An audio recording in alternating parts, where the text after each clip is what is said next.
Welcome back, everybody. This is Record Store Day 7. And hold on.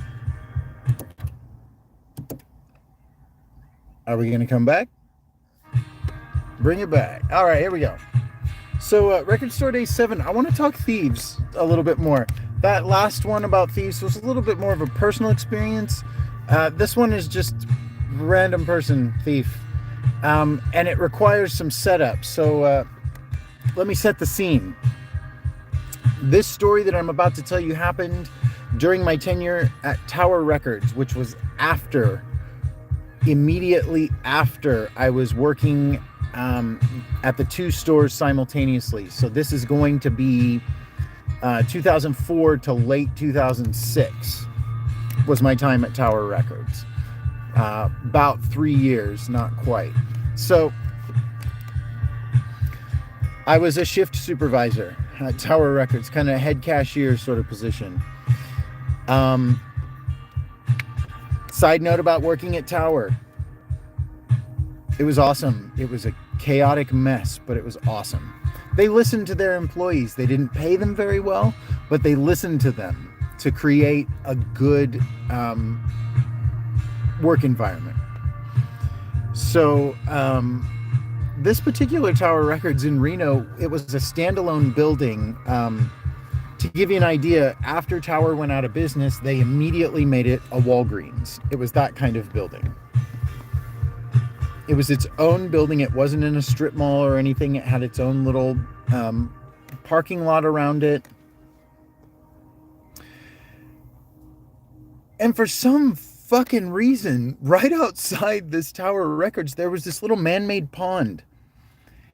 The water was artificially colored. It was like the color of my fucking hat. It was weird. I don't know what it was for. It was Reno, so sometimes folks would show up with fishing poles. And they would catch things out of there.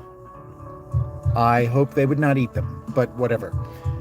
My point in addressing this is, if you went out the front door of the store and you went all the way down to one end of the parking lot, there was the dumpsters on one side, and then it kind of went down this little hill, and that's where the pond was. I don't know how deep the fucking thing was. But if you didn't know it was there was not lighting at that end of the parking lot. So if it was dark and you didn't know it was there, you may get wet. I think you can see where this is going. Tower Records was open late. This particular store, it varied regionally. This particular store, they could justify us being open until midnight on Fridays and Saturdays. We were open until 10 p.m. the rest of the week. So, oh my God. It's late one Saturday night. Little sidebar here. Working in record stores like that, as long as I did, you'd start getting pretty good at sizing people up. And I hate to be judgmental like that, but I got a pretty good track record of spotting thieves. And this guy walked in around 10:30, 10:45, and I was like, oh, better keep an eye on that one. But the whole philosophy of, like with a lot of retail establishments, don't run after them. Don't chase people. Don't do it. It's not worth it. Try to de-escalate. Try to deter. But it was late, and I was like, this fucking guy knows what he's doing. Fuck de-escalation.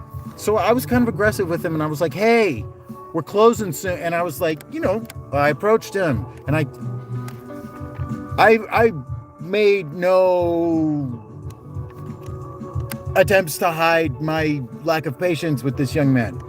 I remember I went up to him and I talked to him. I was like, hey, we're going to be closing. And, and then one of my coworkers that was doing something in the shelf. I was walking past him after I got done talking to the guy, and I turned to them as I was walking away, and I said, keep an eye on him. And I said it loud enough so the guy heard me.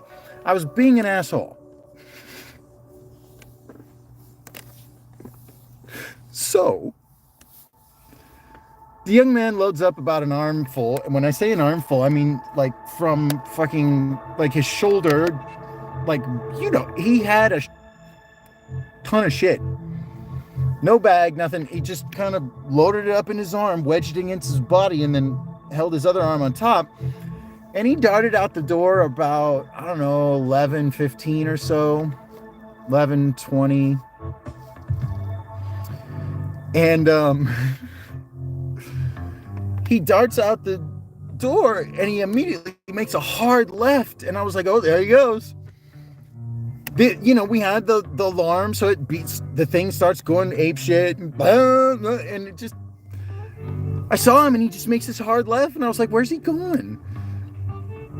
So I started to run after him, but then I saw him make that left, and I was like,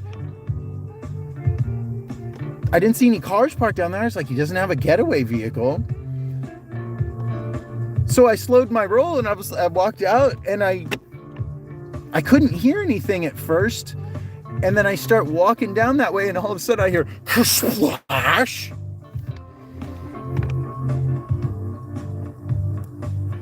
He decided to go for a swim, I guess. I don't know.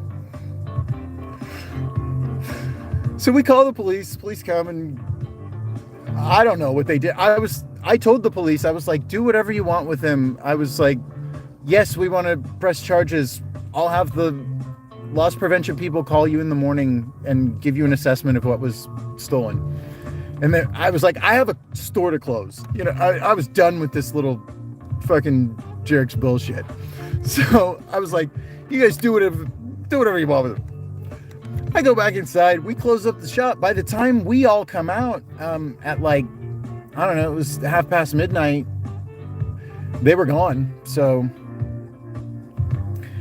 I was so dedicated to my job at Tower that I worked the opening shift the next morning. So I got home around 1 or 1:30, and I had to be back to the store by 8:30. So that's what I did. I often did that. And when I come back to the store the next morning, of course the sun is out, and I parked where I usually park, down there at that end of the parking lot, and I see something like bobbing in the water, like glistening in the sun, and it catches my eye in a way. You know, I've done this dozens of times before, and that's never happened. So I look over there, and half the fucking merch that this dude ran out of the shop with is still floating there on the fucking fake lake, or whatever the fuck that man-made pond was. And I gotta say, that dude had terrible taste in movies. It was all like, it was just fucking garbage movies. Yeah, a bunch of Steven Seagal and shit. Why are you stealing Steven Seagal in like 2005, bro? That's not cool.